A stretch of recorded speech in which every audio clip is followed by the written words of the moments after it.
जमीयत उलमा इस्लाम सिंध के तहत कराची में इसराइल मुर्दाबाद मिलियन मार्च शाहराए कायदीन पर आवाम का समंदर उमड़ आया। उलमा कराम का शुरका से खिताब, इसराइल मुर्दाबाद के नारों से फिजा गूंज उठी। हमजा बासी के मुताबिक मौलाना फजलुर रहमान ने मिलियन मार्च से खिताब करते हुए कहा कि कराची इसराइल मुर्दाबाद मिल JUI ने कराची में अजीम शान प्रोग्राम मुनक्किद करके आलम इस्लाम को हौसला दिया है, फ़लस्तीन और अहले गजा को मदद का पैगाम दिया है। मुजालिम के वक्त में आप तनहा नहीं, खून के आखिरी कतरे तक आपके शाना बशाना रहेंगे। यह इज्तिमा इस्लामी हुक्मरानों को हुकूमत का पैगाम है।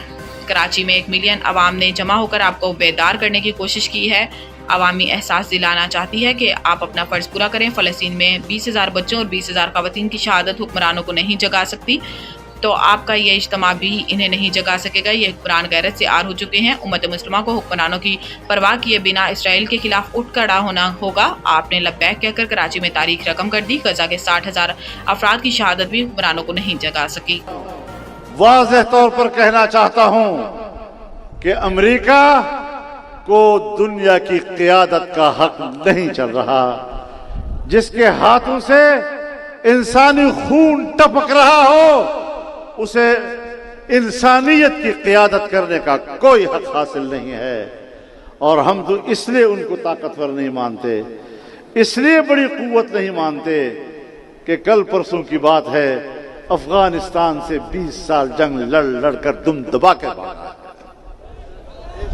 नामी किसी ममलकत का वजूद तक नहीं था।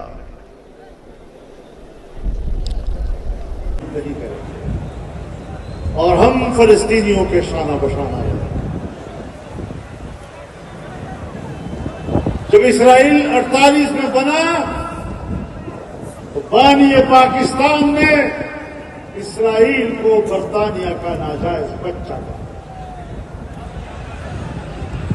और उसके जवाब में इसराइल के पहले सदर ने अपनी पहली खारजा पॉलिसी बयान देते हुए कहा कि इसराइल के खारजा पॉलिसी के बुनियादों में